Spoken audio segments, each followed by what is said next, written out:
So hello everyone, welcome back to another video. আজ সবেমাত্র আমি রঘু ডাকাতের টিজারটা দেখলাম, যেটা এই সবেমাত্র ড্রপ করেছে।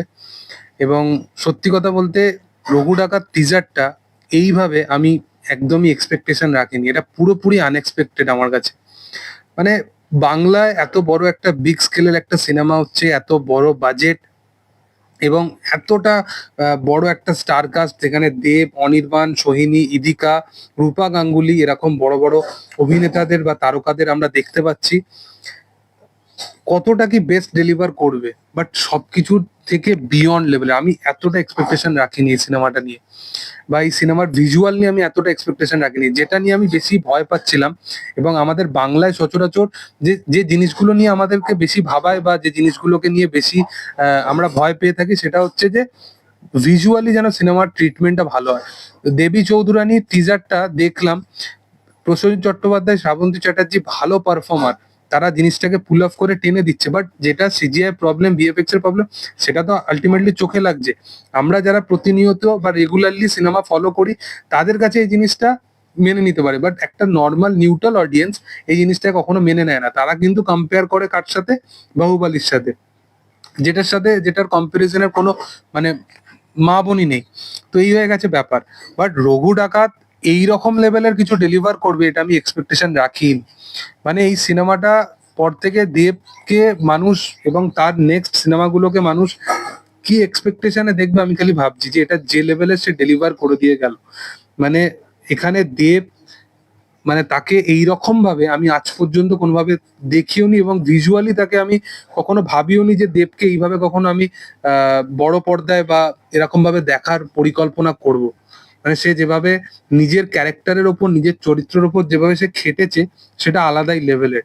এবং তাকে যেভাবে লাগছে, এবং এক একটা ক্যারেক্টারকে যেভাবে এখানে প্রেজেন্ট করেছে, যেন মনে হচ্ছে আমি মানে কোনো রকম মানে একটা এমন একটা ছবি দেখছি বা এমন একটা ইউনিভার্স কিছু সামথিং দেখছি, যেটা মানে এক একটা ক্যারেক্টারকে এইভাবে এস্টাবলিশ করছে। সোহিনীর চরিত্রটা বলো, ইদিকার চরিত্রটা বলো, দেবের, এবং সব থেকে সবকিছুর ঊর্ধ্বে গিয়ে অনির্বাণকে এখানে কিভাবে প্রেজেন্ট করেছে, তার লুকটা।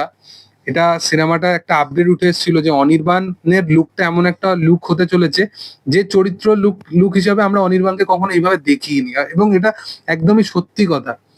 এবং সবচেয়ে এরা প্রত্যেকেই খুব ভালো পারফর্মার, প্রত্যেকের লুক খুব ভালো, প্রস্থেটিক খুব ভালো, মেকিং খুব ভালো, এবং বিজিএম এর কাজ তো দুর্দান্ত। দেবের যে ভয়েস ওভারটা, সেটা টিজিআর এ ব্যাপকভাবে মানিয়ে গেছে। এবং এর সাথে সাথে অন্তিম সময় তার যে গলার ভয়েসটা, যেখানে একটুখানি বলতে পারো যে এক্সট্রা ফোর্স দিয়েছে, সেখানে গলার ভয়েসটাকে আরো মানে চার মানার জন্য, বা আরো বলতে পারো যে টিজারটাকে আরো বিল্ড আপ দেওয়ার জন্য, সেই জিনিসগুলো একদম প্রপার ভাবে ডেলিভার হয়েছে। এবং সবকিছুর ঊর্ধ্বে আমি যেটা নিয়ে বেশি ভয় পাচ্ছিলাম, সেটা হচ্ছে এই সিনেমাটা যেন ভিজুয়ালি যেন ভালো হয়। এবং সিরিয়াসলি বাংলায় আমি এরকম ভিজুয়াল কিন্তু এক্সপেকটেশনও রাখিনি।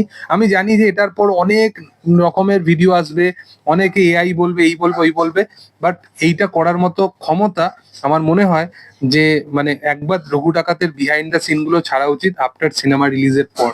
তারা যেরকম র মেটেরিয়ালে সিনেমাটাকে শুট করেছে, সেটা পুরোপুরি ফিল করা যাচ্ছে, সেটা পুরোপুরি বোঝা যাচ্ছে। তো এই সিনেমাটা মানে আর কিছু বলার নেই, আলাদাই কিছু ডেলিভার করে যাবে। আমি বলে দিচ্ছি, যত বড় প্রজেক্টই আসুক না কেন, যত বড় পরিচালকই আসুক না কেন, যত বড় স্টার কাস্টই আসুক না কেন, রঘু ডাকাতের কাছে কিন্তু সব সিনেমাই চাপে পড়বে এবছর দুর্গাপুজোয়। এটা ক্লিয়ারলি একদমই মানে কেউ ধারের পাশেও কেউ আমার মনে হয় না টিকতে পারবে বলে, যত ভালোই সিনেমা হোক না কেন। আমি আগেই বলে দিলাম। দেখার চেষ্টা আপকামিং দিনে কি হয়। তবে তোমাদের কি বক্তব্য অবশ্যই তোমরা কমেন্ট সেকশনে জানাতে পারো। ভিডিও ভালো লাগলে অবশ্যই তোমরা লাইক করো, শেয়ার করো, সাবস্ক্রাইব করো চ্যানেলটাকে, পাশে থাকা বেল আইকনটা অবশ্যই প্রেস করে দিও। Thank you all, by.